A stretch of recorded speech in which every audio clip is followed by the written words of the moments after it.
and welcome to the World Soccer Talk podcast. My name is Christopher Harris, and we're joined by Kartik Krishnaiyer. This week we're doing this on video and, of course, on audio podcast. So if you do want to watch this on video, head on over or subscribe to youtube.com/World Soccer Talk. Kartik, how was your weekend? It was quite good, and a lot going on in the world of football. Tough to keep up with everything. Let's get it out of the way first, Kartik. I know this is something that really bothers you, as it does me, for different reasons. But VAR, VAR is having an impact, I think, on you've said this before, but it's having an impact on the enjoyment of the game. Not only the enjoyment of the game, but particularly the Premier League. To me, it's just getting involved too many times, and then it's taking too long to make a decision. It disrupts the flow of the game, and it's so frustrating to watch. I mean, just a couple of examples, obviously, from this weekend. One was the Man United against Fulham game, the goal that was disallowed due to Harry Maguire, a subjective offside decision, which was near the back post and interfering with the defender. If we had to go back through the last, say, 20 to 30 years and analyze some of the greatest goals scored in the history of soccer, if we took VAR, probably about half of those would be disallowed because of some small thing that happened. Oh God, Kartik, what's your take on this whole VAR controversy? I hate VAR. I don't think it should be there. I think what it's done is added an extra layer of subjectivity to the process.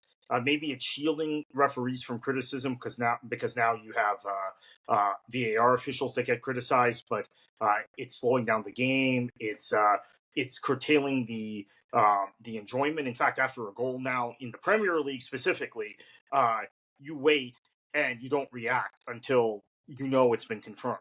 Now, I have to say, this season I'm watching. I always watch a lot of Bundesliga, but I'm watching more of Italy, more of Spain than I have the last few years. VAR gets as many decisions wrong in those leagues, and particularly in Germany last season. I got several decisions wrong, in my opinion, but as many bad decisions in those leagues as in the Premier League. But there's a key difference. Those decisions are made quickly in those leagues. The Premier League seems to have a specific problem with drawing the decision-making out, which Stuart Robson, who, by the way, was on co-coms for the Derek Classicer, which hopefully we don't talk about that match again after this, but was on co-coms with Derek Ray this weekend on ESPN Plus for Derek Classicer, has made the point more than once that he thinks the Premier League has deliberately made VAR a spectacle, because the Premier League is largely about entertainment and spectacle. So he's actually made the point previously on ESPN FC that that's why its application looks different in the Premier League than it does in the other leagues in Europe. But it's getting as many calls off in every league, and honestly, it's just added another level of subjectivity. And here's my last point. People tend to, and fans, I get it, they obsess about the one bad call that went against their club and the manager complaining after the match, which, by the way, happens all the time in the Championship, in League One and League Two, where there is no VAR. But the reality of the situation, in my opinion, has been through the years, and I used to get as worked up about officiating 15 years ago as people do now. I realized over the course of a 38-match season, this is the wonderful thing about European football being season structured and not having playoffs and all these things like American sports. Because, yes, in American sports with playoffs, one random call can cost you, right? Random bad call or wrong call. These things even out over a 38-match season in the Premier League. They even out over a 46-match season in the Football League. They even out over a 34-match season in the Bundesliga. I'm convinced of that. And there was no need for VAR in the first place because, yes, a bad call can cost the team in one match, but then the next match they get a fortuitous call. And the manager and the fans don't complain about that. But these things always tended to even out over the course of a season. Right. So two things. Like one thing about Stuart Robson mentioning that this is a spectacle, that the Premier League wants the VAR to be a spectacle. Well, to me, it's having the kind of the reverse reaction, which is a bad spectacle, embarrassing, just so frustrating to watch. But the thing about it evening out over the course of the season, I know this has been a point of yours, Kartik, for many, many years. But what about like Sheffield United, right? Sheffield United many years ago Yeah. got relegated because of. I mean, if you look at the number of points that they got relegated by, there was a goal that they scored, but it wasn't picked up. This is before VAR, right? And it should have been scored. And there was a dive by Steven Gerrard in another match that gave Liverpool a penalty, which Liverpool won 1-0 against Sheffield United. Yes. In fact, when I made the point, Chris, that was the one example that stuck out in my mind as being contrary to that. 2006, 2007, Sheffield United under Neil Warnock, they did get screwed in 2 matches.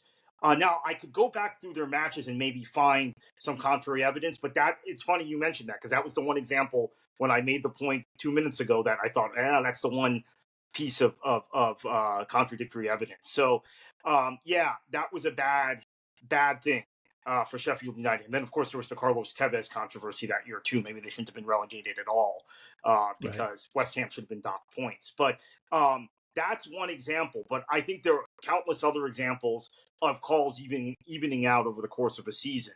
And in that case, Sheffield United still had a final match day against Wigan with a winner-take-all. Winner stays up. Actually, Sheffield United only needed a point. Wigan needed all 3 points, and Wigan beat them. So they still had an opportunity to stay up in spite of that.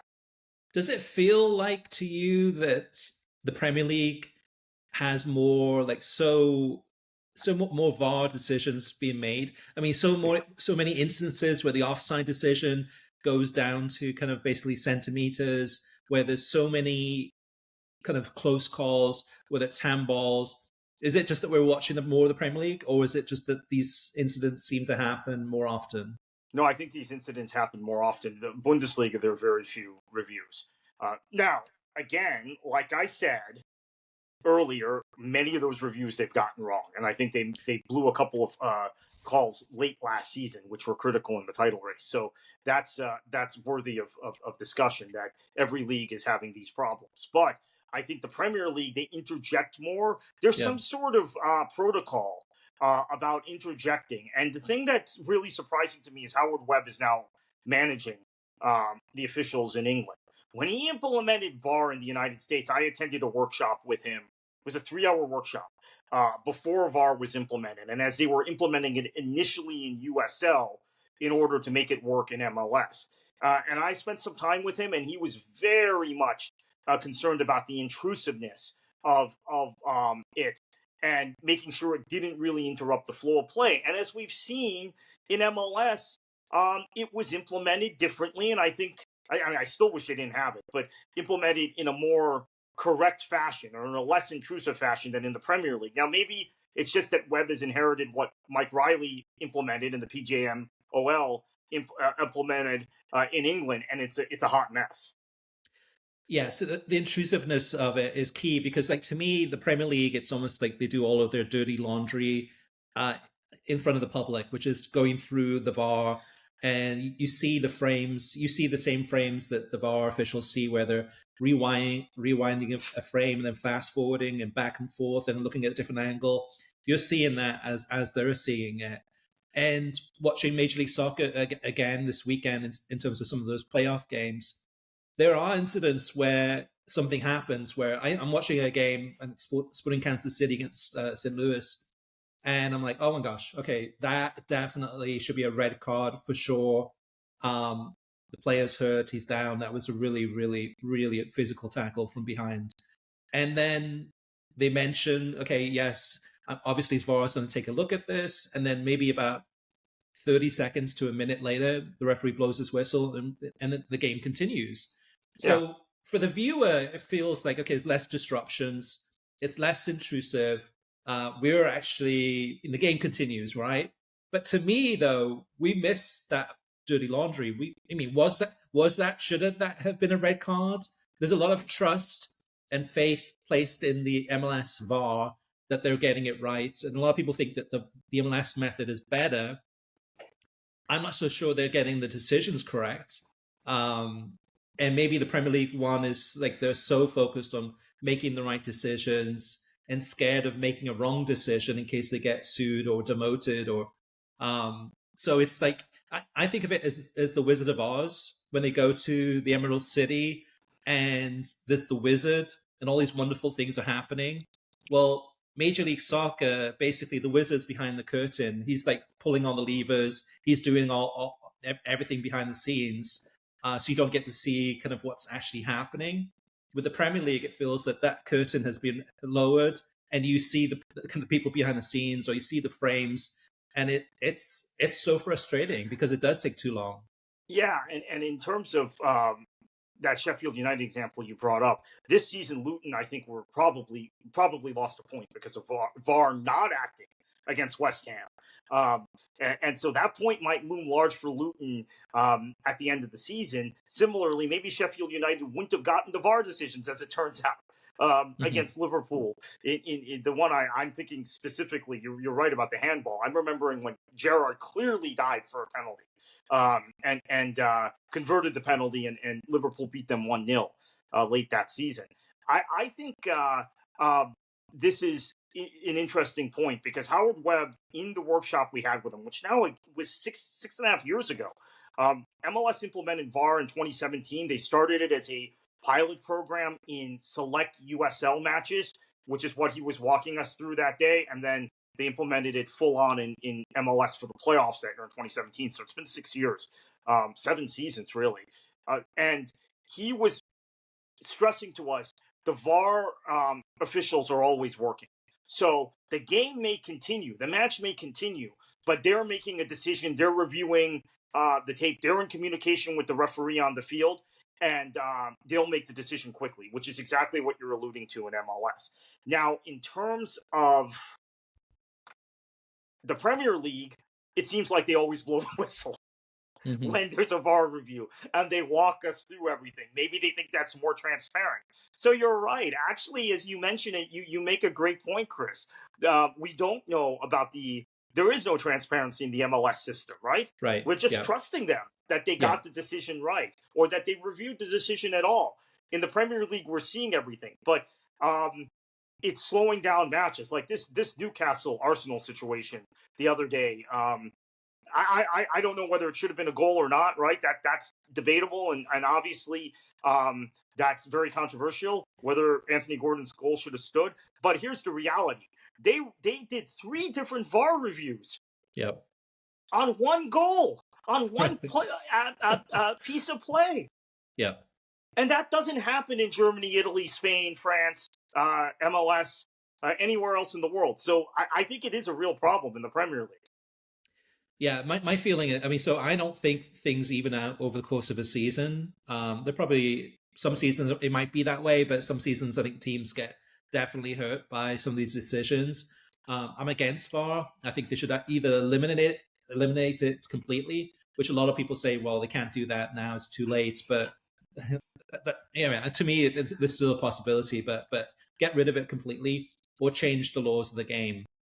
Change the laws of the game. I mean, when you think about it too, I mean, the handball decision in terms of soccer was originally brought in to stop people kind of deliberate handballs. I mean, basically almost they can't play like rugby. Yeah, there's no hands involved. So when it's accidental, it's accidental to me. If it's a blatant handball, it's a handball. Even the push on the back for that goal by Newcastle.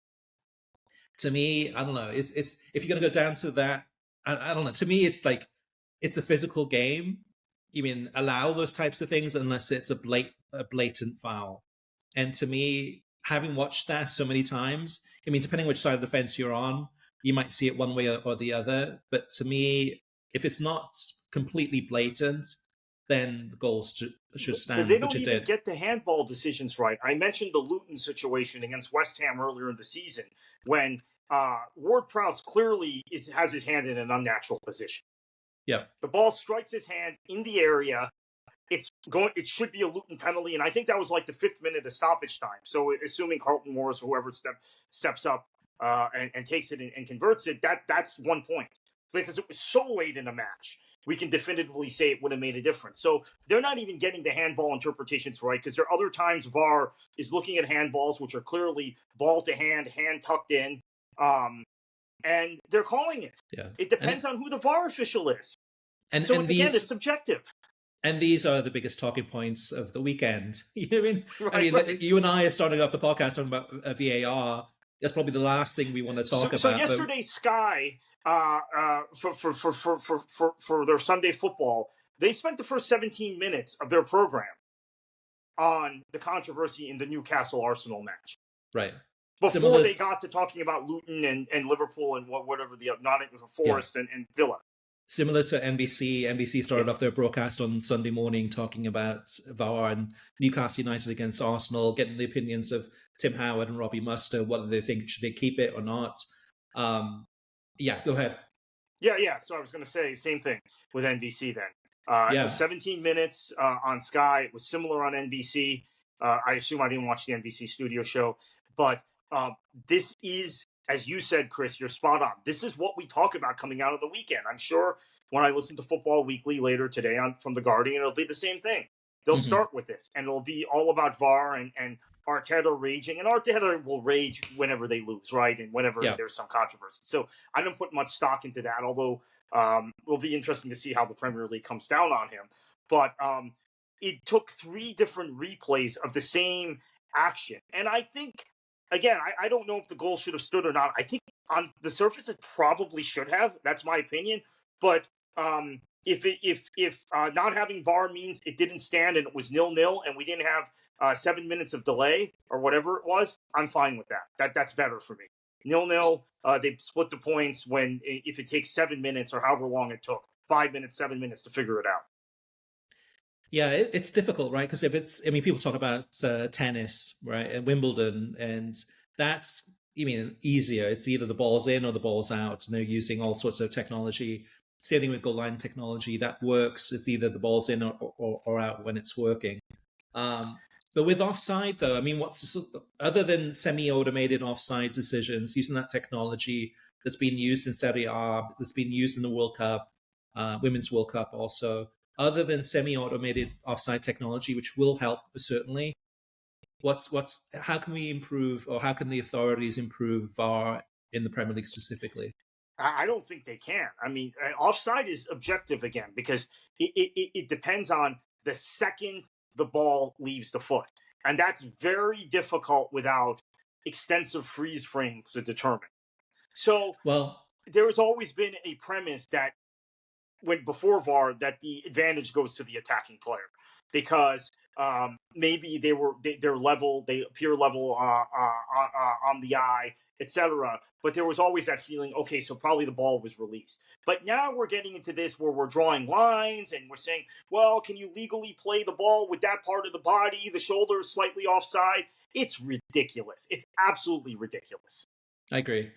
The tricky thing, so the semi-automated technology is the ball, which is from Adidas, have the technology that has a chip inside the ball, so they can tell when the ball is kicked, and then measure. So that goal, Newcastle against Arsenal, that final goal where they weren't sure in the last of the 3 VAR reviews whether or not it was offside or not, and they said, okay, based on what they know, based on what they can see, they weren't able to show whether it was offside.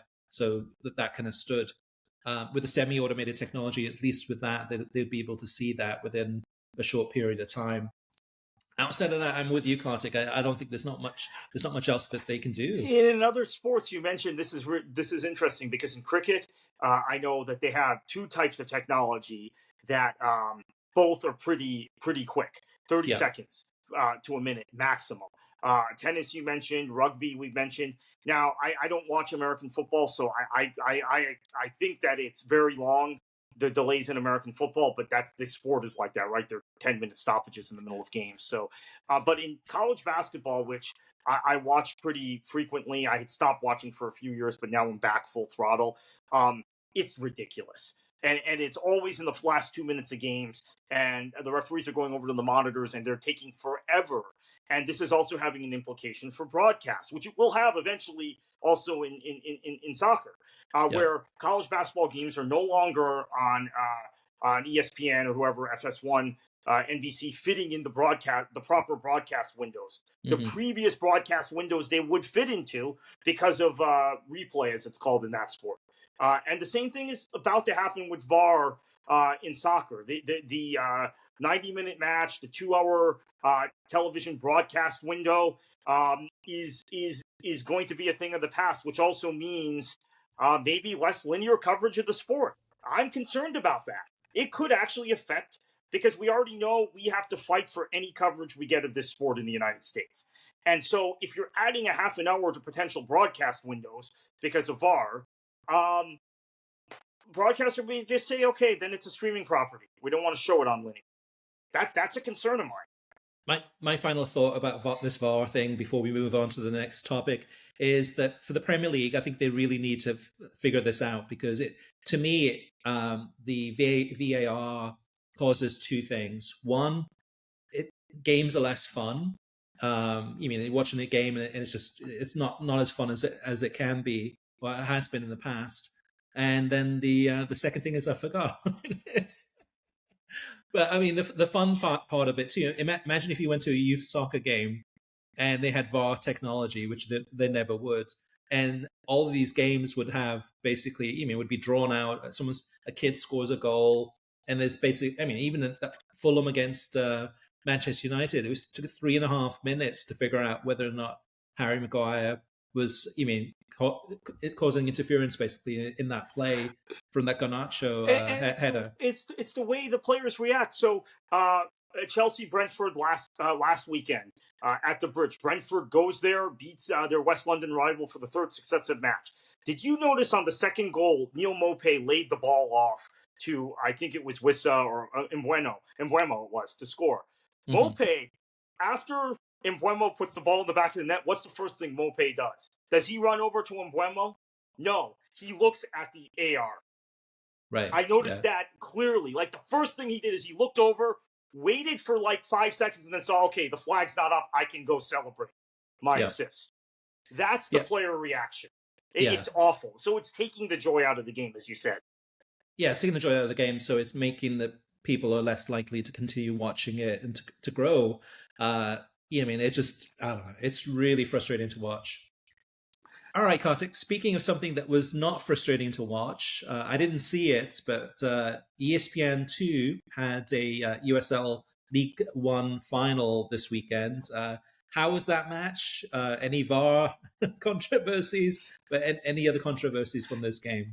Yeah, so North Carolina FC, congratulations to Steve Malik and North Carolina FC. They win on penalties against Mike Jeffries' Charlotte Independence. Great match, great game for them to show on national television, 120 minutes of good lower division American soccer action. The problem here, Chris, is the entire season of USL League One. Unlike USL Championship, where USL Championship has a lot of games on linear television. USL League One, this is the first match they've had on linear television all year, right? Every other match has been on ESPN+. So I didn't realize this when I'm watching the game, right? I just turned the game on. I knew it was on ESPN2, watched the match, but then I checked my phone after the match. I have about 6 WhatsApp or text messages from people who are fans of lower division soccer who are saying, I didn't get to watch the match because I'm a cord cutter. I've watched the entire season on ESPN+. I was promised every USL League One game on ESPN+, and they delivered every game until we got to the final. And because it was on ESPN2, they clicked on, apparently there was a link that even said in the match tracker, watch every USL League One match on ESPN+. You click on it, and then it's asking for your cable or satellite provider. And so a lot of those people didn't watch the match. So this goes to a broader problem, Chris, that I think we're in a period where people who have cut the cord expect every match on streaming. And the Bundesliga and La Liga have provided that in the United States. But other leagues haven't. Other leagues are splitting. And Yeah, and we've seen him, and just in the last couple of weeks. I mean, La Liga has had some games on ESPN or ESPN2, but at the same time, it's also still on It's ESPN ESPN Plus. Plus, right? The Bundesliga might have done one too in the last couple of months too, where it was on one of the ESPN linear channels. But again, every game on ESPN Plus. So yeah, the answer to this one would have been USL and ESPN should have said like, hey, ESPN2 great, but we're also going to have this game on ESPN Plus too.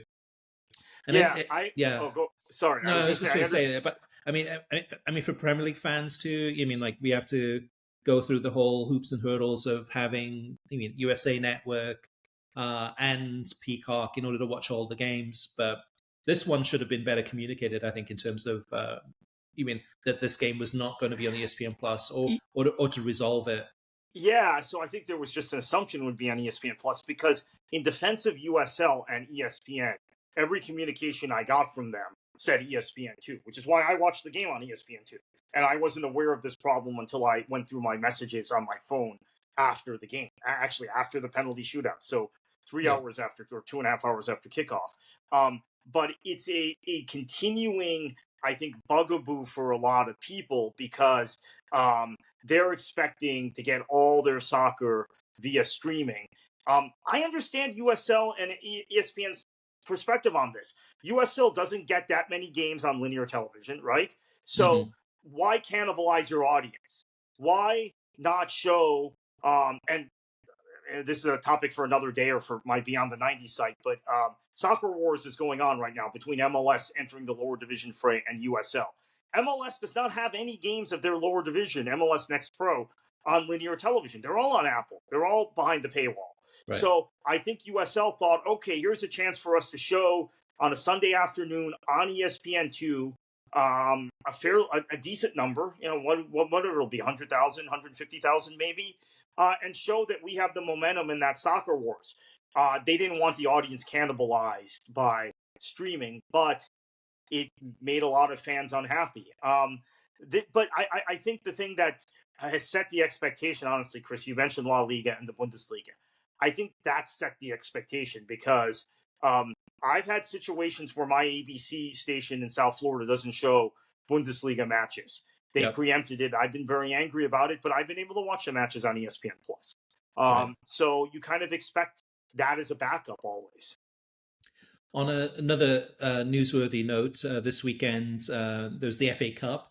I watched a handful of matches. I watched some of the Wrexham against Mansfield, Charlton Athletic against Cray Valley Paper Mills, as well as some other matches. But the first round FA Cup, really enjoyable. And Cray Valley Paper Mills was able to tie Charlton Athletic 1-1 at the Valley, forcing a replay against the former FA Cup holders. But overall, really enjoyable weekend there of FA Cup games. I mentioned MLS before. I watched some of the playoff games. Most of them are pretty physical, dull, and boring, except for that Sporting Kansas City against St. Louis game that I mentioned earlier. Then we have Matt Turner getting dropped by Nottingham Forest. And this is interesting too, because Matt Turner at the beginning of the season had become the first American goalkeeper to hold a starting position in the Premier League in 7 years. And he was dropped for the new signing, the Greek goalkeeper. But when you think about American goalkeepers in the Premier League, they've been in starting positions. You think of, Brad Guzan, Brad Friedel, Tim Howard, Casey Keller, Marcus Hanneman. Jurgen Sommer at one point, or I guess maybe he was in the League One, but what was Division One then, Championship. Ian Foyer played for a while. Yeah, was a starting keeper for a while in England in the lower divisions. So we've had it's a long list. some. Who? No, I was just saying it's a long list. It's a long list. Yeah. Tony Miola was at Millwall, I believe. Yeah, I think so was Casey Keller at one point. Yeah. And Casey Keller was dropped multiple times in his career. His career wasn't necessarily as smooth as Friedel's in Europe. Got dropped. Got replaced at Leicester, got dropped, went to Rayo Vallecano, did fine there, but got dropped at Spurs, but would always battle back.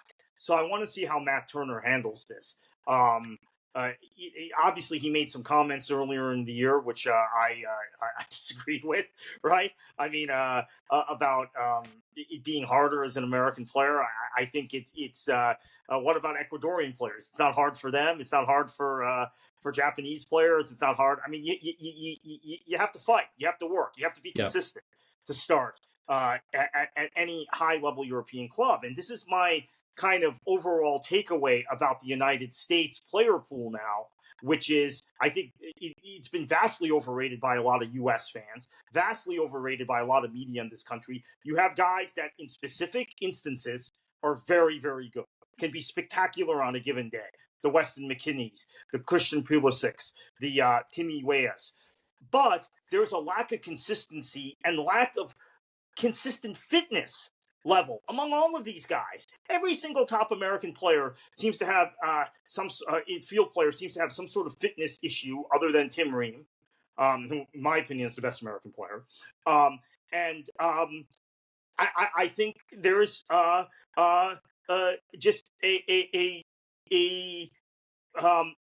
willingness to then make excuses, right? To then say, oh, it's because this manager, I don't know, maybe Steve Cooper prefers Greek people, Greeks to Americans. I don't know. But right. It's the manager, it's the club, it's the media, and it's all such noise at this point.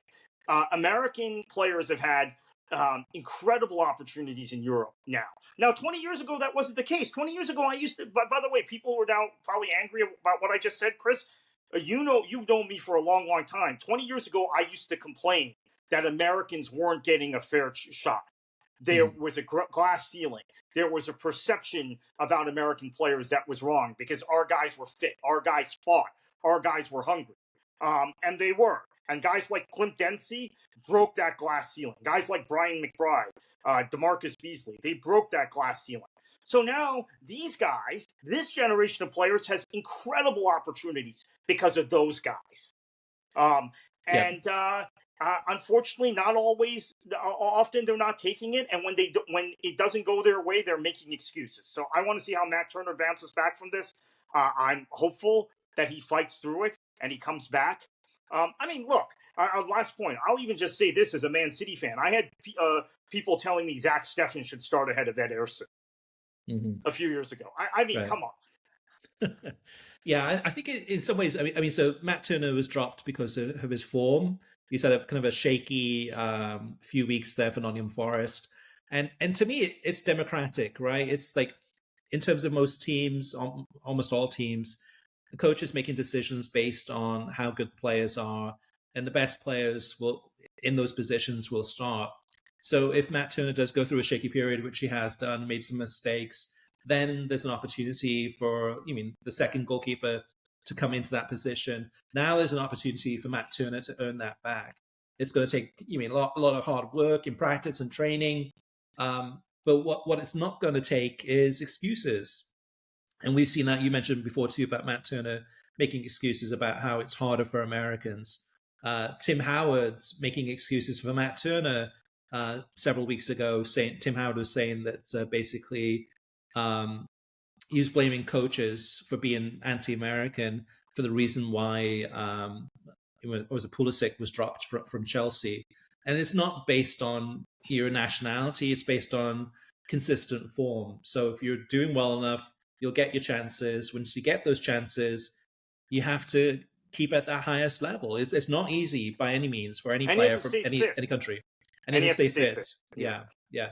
I mean, to me, it's. I mean, a lot of it, unfortunately, for the US players, a lot of it's been injuries. Right? You look at Tyler Adams. So many injuries, and now he's out until next year at Bournemouth, so on and so forth. But hopefully Tyler Adams will bounce back. And hopefully Matt Turner will try to earn his position back. Why do Americans? So the one thing that I would argue is that Americans have a disproportionate. They're disproportionate numbers of fitness issues with top American players. So I think we, as a soccer-playing nation, instead of making excuses, need to figure out why this is. Why are our guys getting injured and being on the shelf for longer periods of time than players of other nationalities? Why is this so endemic with American players? Yeah, Again, it's a good. the one exception is Tim Ream. I mean, he got hurt earlier this year. It was the first time he'd been hurt in years, and he's in his mid-30s. But Yeah, the newer, but he's the last generation, right? So maybe we shouldn't even be talking about him. This generation of American players, there seems to be something really Gio Reyna. I mean, you talked about Pulisic and Weah with injuries. I even forget Gio Reyna as a thing. That's why I didn't mention him, because he's hurt so much. There's a lot of soccer fans on social media right now asking, why is Gio Reyna not playing all these games? Why is he not starting? And to me, a lot of it, it's not skill. A lot of it is fitness. Is he at a match fitness level? Having so many injuries, is he ready to start? You mean you have to? It takes time to come back. And it applies to every nationality. You're Welsh, Chris. There's a guy, great Welsh player, Brennan Johnson, right now, who has generally been pretty fit, but since he's gotten to Spurs, he's had injury problems. And I know we're taping this Monday morning. Postecoglou is having to grapple with a decision today. Brennan Johnson is supposedly finally fit for the first time, really, since he's been at Spurs, since they bought him for $50 million at the end of the transfer window. Does he roll the dice and start him, or is he going to have to sub him off after 30 minutes like he did earlier when the last time he gave him a start? So this applies to players of all nationalities. It's not picking on Americans. It happens to everyone. And unfortunately, we have a disproportionate number of players, particularly Gio Reyna, that can't stay fit at a high level. And look, it isn't like training in the U.S. leagues. You have to be fit, and you have to be hungry, and you have to be in shape every single day in Europe. Otherwise, you get dropped. And if you're not fit enough, minor injuries will pop up, which is what I think happened with Adams. And then finally, it became a major injury. So speaking of some American players, a club that had 3 American players last season, Leeds United, who had Brendan Aronson, Tyler Adams, and Weston McKennie. Leeds United played on Friday in a game I'm sure you watched too, as well as I, against league leaders Leicester City at Leicester City's ground in the Championship. Really good game. And Leeds United, I think, Kartik, showing some potential, showing some possible opportunities to come back up to the Premier League. Still a long way to go, but what were your thoughts and analysis from this game? Yeah, and Ipswich lost on Saturday, which helps Leeds. I mean, it's early in the season. I don't really start looking at the table until now. So now I'm looking at the table, and Leeds is now only 6 points out of an automatic promotion spot with that victory and Ipswich losing. We thought it would be 12-point gap after the weekend. So I think they're getting together under Daniel Farke. I think that they have a real opportunity to come back up. And this is we criticize American owners a fair amount, but this is a really good showcase so far for 49ers Enterprises. They've stuck with the project.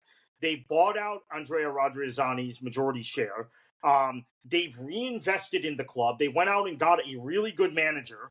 I think the right manager for them. It took a month or two with all the ins and outs, but now they're playing really good football, and I think they're going to come back up. And so I think we're in. Also, when we've criticized American owners like the Glazers and Stan Kroenke in the past, we're into a second generation of American owners now. And I think you're seeing it with Bill Foley at Bournemouth, even though they're having struggles, but he's really done a good job with that club, I believe, as an owner. Best an owner can do. And 49ers Enterprises, Alan Pace at Burnley, maybe the jury's out because of the way they've started the season, but I think he did a very good job consolidating the club, making some changes, bringing them back into the Premier League. So a couple of good American owners out there, a couple of good American ownership stories.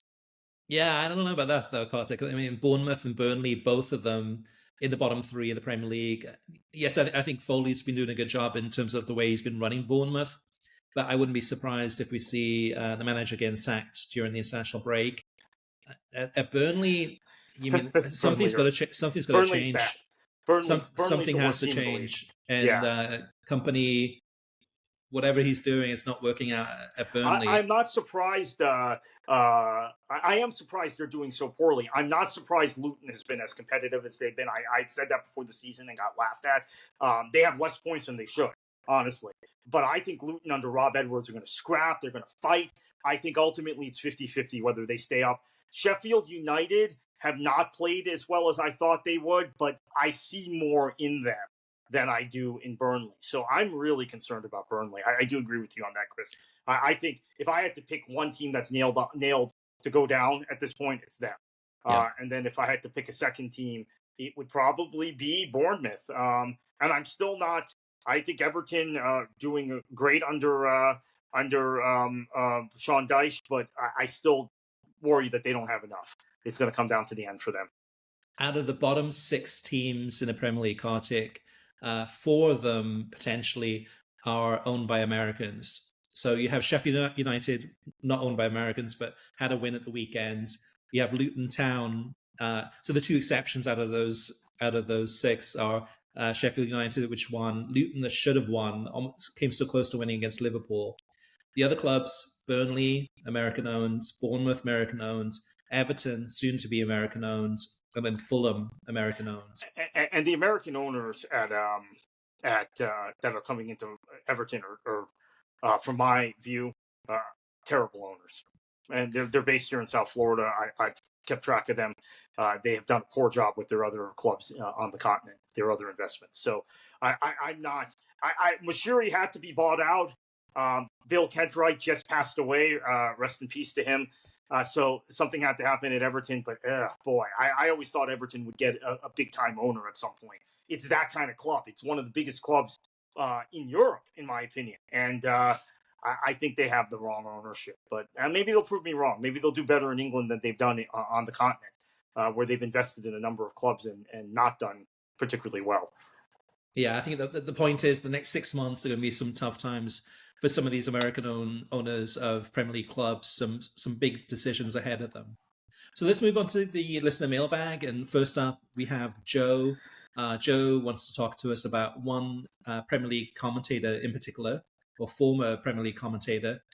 Joe says, enjoyed the podcast, but couldn't help but notice both of you diss Arlo White again without going into why you don't rate him as a commentator. When I've heard him, he's got a good voice, calls a goal well, and has nice chemistry. There are far worse commentators than Arlo White. Is there something that bugs you both about his professional style? Not to disrespect the man, but you've praised Ian Darke in the past, and I think Arlo White is comfortably better. Kartik, I mean, for me personally, Arlo White, I think the ego got too big. He thought that he was one of the reasons why the Premier League was becoming so popular in the United States, which is absolutely laughable. Also was making some decisions behind the scenes to take jobs, such as with Ted Lasso, without getting the approval of NBC Sports. So behind the scenes, some kind of questionable decisions. In the games itself, personally, I know I felt this way, but was just talking way too much, just was not really a top level commentator. Yes, he has a great voice. Yes, he calls a goal well. I'd argue about the chemistry he had. I don't think it was quite there, but I felt he was always more of a better TV presenter than a actual television commentator. Anything else to add there, Kartik? I agree with you and with Joe that he calls a goal really well and he has a great voice. But I think I agree with you. He talked too much. He talked too much about extraneous things. I think there is a certain chattiness to the way Ian Darke. I know Ian Darke is also criticized for talking a lot, but there's a chattiness and an informative nature to the way Ian Darke talks that I don't think Arlo White quite had. I agree he's a top presenter. I think he's a good studio host. I think he's actually probably pretty good if he's calling the third or fourth biggest match of the weekend. I think he's fine doing that. But when you had him calling all the high-profile matches, that was an issue for me. And you just look at the upgrade. Peter Drury, John Champion, arguably the two best. Yeah. I mean, again, I'm hooked on their commentary. I mean, I've been hooked on Champion for years, right? With various stops he's had prior to this. But Drury, who I knew and obviously would hear call Champions League, there was the epic Roma-Barcelona Champions League tie many years ago that he became famous for, right? That he's calling that match. But I'm now hooked on him each and every Saturday, and then you get Champion on Sunday. Kudos to NBC. it's not as much about Arlo White being bad as much as it is Arlo White's limitations versus these two guys being just outstanding. Yeah, it's just a huge upgrade on Arlo White, even in terms of Peter Drury and John Champion, among others. As I predicted, Kartik, I knew we would get some pushback about our constructive criticism about NBC's coverage. Gerald says, I'll take predictable studio hosts with middle-of-the-road views and have all the footy in the world. And I think what Gerald's arguing is that, hey, we should feel fortunate to have access to all these games from around the world, and who cares about the studio coverage? Even we have the quantity. Don't worry about the quality of the studio coverage. Yeah, I agree with that. Where I would disagree with Gerald is the middle of the road views. I think actually one of my criticisms of NBC is that they have extreme views on the top 6 clubs. So any loss, any hiccup is a major crisis. The way they handle it in the studio. Man United loses one match. Oh my goodness, should Ten Hag be sacked? Man City loses once. Oh, has Pep lost his touch? I mean, I think it's actually extreme, in my opinion, but that's me. Yeah, well, this leads into the next question, which is from Greg. Well, actually, it's more of a comment. Greg says, "Oh, good, this discussion again. Serious question. If you admit to not watching the coverage much anymore, how can you say it's better or worse or stagnating?" And Greg, that's a great question, because like from this weekend, what I'm on television, I have NBC Sports on or USA Network or whichever channel is showing the game. So I have it, I'm watching it, and then oftentimes the actual audio or pre-match or halftime or post-match, I'm listening to BBC Radio 5 and other places too, as far as kind of better quality, really expert analysis that I'm not getting with NBC Sports. But your question, Greg, is good, because so I have them both on. Sometimes I'll mute the NBC broadcast to hear what the BBC or TalkSport or ITV or Sky Sports is saying. But sometimes I'll unmute NBC to hear what they're saying or see if there's a really good discussion point or something a little bit different. So that's how I'm able to. I'm not basically watching much of it, but I am still watching bits and pieces of it. And the bits and pieces I'm watching of NBC Sports thus far in the last few weeks especially have been pretty mediocre. And then let's move on. Ryan Evans says, I don't think CBS does good with the leagues that they have now, let alone get the Premier League. And let me just read this next comment too. Jonathan Morrod says, not really in any way that NBC is doing already. NBC must stop using Sky Sports and return to making original content. I know NBC owns Sky, but it's not the same. The first 2 seasons they had the league was the best soccer coverage that the US had for a professional league. CBS will stick the Premier League behind a paywall like NBC did. There is too much opportunity for recurring revenue not to, so the overall experience won't change. As a whole, all the leagues have good homes, except for MLS. Apple TV needs a normal TV partner who is not Fox. Fox's World Cup coverage is the only thing they are getting. They're putting an effort into. Their MLS coverage is basically non-existent. CBS or TNT would be a better partner. So yeah, on the CBS side, and there were several other comments about this too, about how they felt that CBS is too laughy, too much of that just kind of nonsense, basically. And from having watched CBS Sports Champions League coverage quite a bit in the last couple of years, really, what I find is that there are segments where they get serious and have really insightful tactical analysis or on-screen or interviews or really kind of hardcore. And then the next segment will be kind of a laugh fest. So I think a lot of people are seeing the clips on social media, seeing the laugh fest, but actually not watching kind of the analytical side where they do go deep into that. So, and oftentimes too, right, on a Champions League Tuesday or Wednesday, they might have coverage that starts at, say, at noon and goes through all the way through till about 5 o'clock or 5:30. So there's there's games involved in there too, but there's several hours of coverage. So not everyone watches all of it.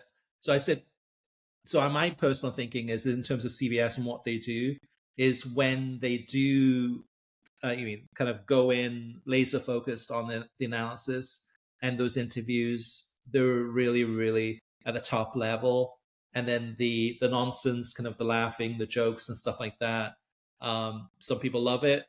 Obviously, some people hate it. So, but it's not an accurate representation of what CBS would do with the Premier League. Kartik, any additional thoughts about kind of the criticism about NBC Sports and also kind of CBS Sports and kind of the reaction from some of our listeners? Yeah, I kind of agree on the CBS point. I mean, I do think that there is a little too much laughy, jokey, and maybe at times a lack of knowledge of clubs that are not in England or Spain. I do think that there's like a fall off even with Germany and Italy in terms of their knowledge of their studio team. So that I definitely would criticize, and that's kind of ironic about the Italy portion. The Germany portion bugs me in particular because Bundesliga is my favorite league, but the favorite top division league, I should say. But I do think the Italy thing is confounding because they also broadcast Serie A. There's no overlap between. Well, I mean, Drake Cordero calls games for Champions League, but there's no overlap between the studios, right? So maybe that's something they have to remedy. But no, NBC, I think, has gotten very predictable and very stale. And I do agree with the point about Sky. I think Sky's coverage tends to be very focused on the top brands. And I think this change had happened with NBC before Comcast bought Sky. But yeah, they've really made it Skyified. And I agree. The first 2 seasons, maybe the first 3 seasons, because the 3rd season was the Leicester year, right?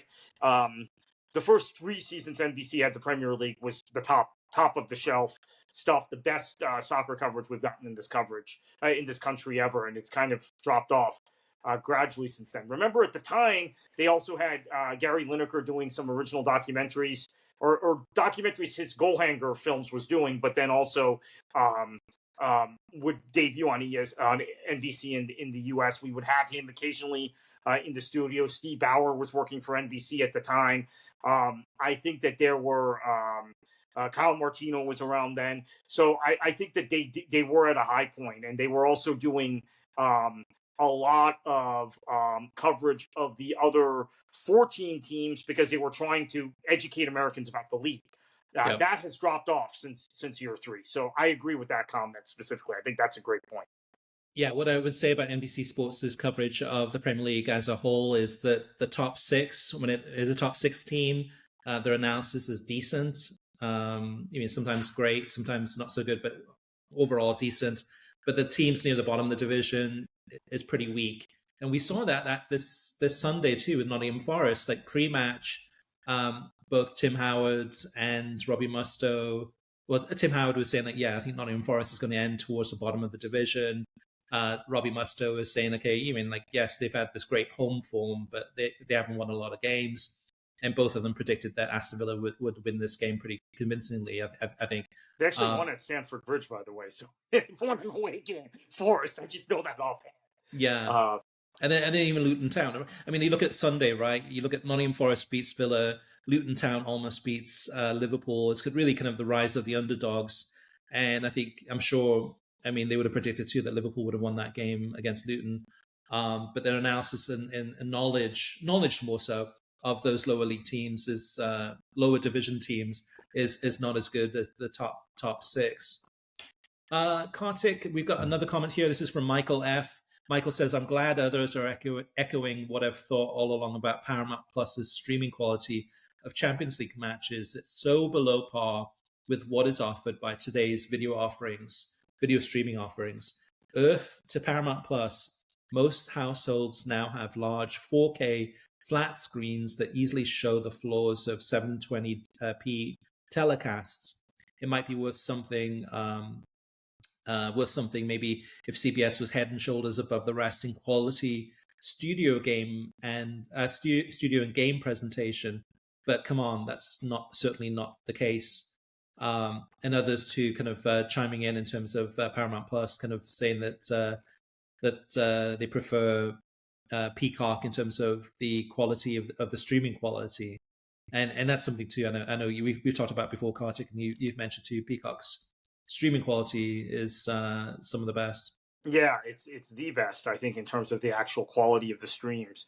There is the clunkiness of Peacock at times, but that's the case with every streaming service. We do, in defense of CBS, have to say that they're showing what, 6, 7, if it's Europa League and Conference League, like 12 games at once. So that's and granted, they're picking up the UEFA feeds and just redirecting them and doing whatever cosmetic adaptations to them, but they are showing many more streams at one time than Peacock is at the Premier League. So that's just one little caveat, but in general, I agree with the criticisms. I think Peacock's Peacock streaming is tip top if you don't have problems with the app. The actual stream is the best. Paramount Plus, it's not. I mean, it is not where we would expect to be in 2023, quite frankly, in a lot of those cases. And then the two more comments to go. One is from SLC VOL, and this is a message to you, Kartik, regarding taking a break from American politics and soccer. SLC says, turn off the TV. It does wonders about American politics. No need to be a monk across the world. I completely agree. Totally agree. And then last but not least, Adam has a comment about HBO Max, now known as Max, and the BR Sports, Bleacher Report Sports. Adam says, I was wondering with Warner Discovery's new options for their Max service under BR Sports, if they have plans for full game replays or DVR options. As a cord cutter and as a Fubo customer, I was looking at English language options to watch USMNT games normally broadcast on TNT. Sometimes I can't watch games live, and I was looking for options to catch up on games a few hours after they broadcast. Right now, I end up having to watch Spanish language replays on Peacock, which works fine, but I'd really prefer an English broadcast. I've become spoiled with services like Apple Plus, ESPN Plus, Peacock, and Paramount Plus that all offer full event replays. Thank you. Love the podcast.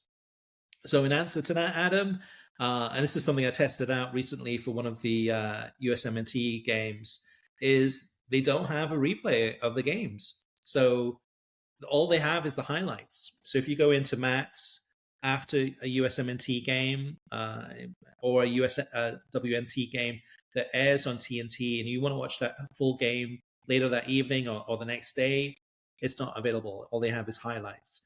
So that's definitely a negative there.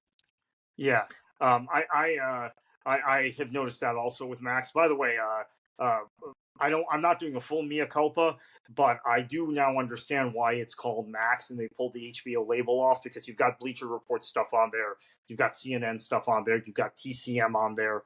So they're putting all the Warner Discovery brands into this one streaming service. So I get why they stripped the HBO name off of it, but it's still Max sounds kind of silly.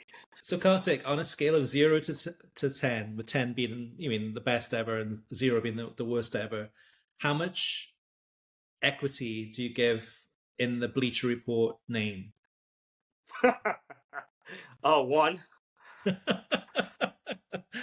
I'd give it a 2 out of 10. Like so to me, I'm sure within Max and within Warner Brothers and within Discovery that they kind of think, okay, Bleacher Report, major name. There is that name recognition. At least we know what it is, right? But I think maybe because we're soccer fans and we've gone through all of the bumps and bruises and the really negative experiences with it, and really too, as far as Bleacher Reports of recently, we don't hear much about any original reporting, they're not breaking news stories. They rarely come up in. I hardly ever hear them mentioned anymore. I'm sure they still get a ton of traffic. I'm sure a lot of it's on mobile apps, etc.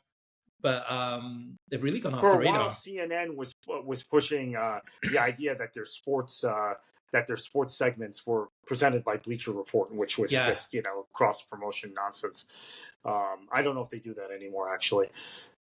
All right, listeners. So there's a bunch of different ways you can get in touch with us. We'd love to get your feedback, any comments you have, any questions, any things you'd like to disagree with us about, etc. Let us know. You can call us and leave a voicemail, and that number is 561-247-4625. If you want to go ahead and send us an email, the email address is web@worldsoccertalk.com. You can go ahead and reach us on Twitter, X, and that is @WorldSoccerTalk. Facebook is facebook.com/WorldSoccerTalk. YouTube.com/WorldSoccerTalk. You can post comments there. And last but not least, of course, our website, WorldSoccerTalk.com. Click on the podcast navigation and then go ahead and leave your comments in the most recent episode. And we'll do our best to read out all of the best comments on our next episode. Kartik, what's going on with Beyond the 90? What can listeners and viewers expect to see there, perhaps from this past week or this coming week in terms of coverage?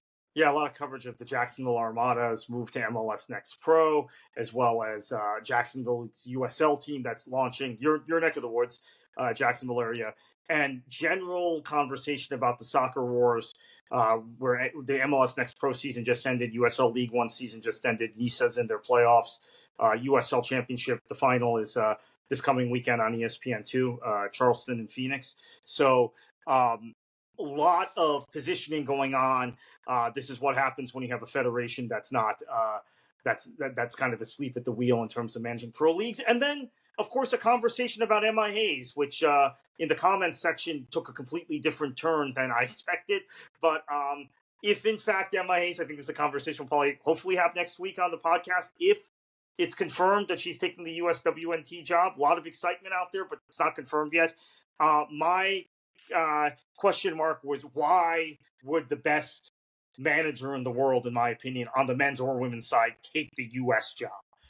It speaks highly of the U.S. Soccer Federation if they are able to get her, but I have my concerns about how she'll be viewed and whether this is the ideal job for her. So check that out at Beyond the 90. So, quick question, Kartik: who's better? Who is more qualified? Emma Hayes or Sarina Wiegman? Emma Hayes. Emma Hayes is the best manager. Come on, men's or women's, absolutely. No, absolutely. Yeah, but what is now, Emma? Granted, this is an international job, and I realize there's a skill set associated with being an international manager, which would be partly my defenses of Greg Berhalter, quite frankly, because when you start mentioning club managers, I don't know that they fit a national team well. That's a good point. This is an international job, and I hadn't thought about it that way. I think she's the best manager in the world. But again, I'm very club centric, so maybe there's a case to be made. Actually, maybe we'll discuss that next week. Maybe I'll write about that this week. Yeah, maybe I'll be Beyond the 90. So where can they find a bit Beyond the 90 again? It's on Substack. Yeah, beyondthe90.substack.com. All right. And for me and the rest of the gang at World Soccer Talk, you can find us, of course, at worldsoccertalk.com. We've got coverage this week. I'm sure with the Champions League, TV schedules, etc.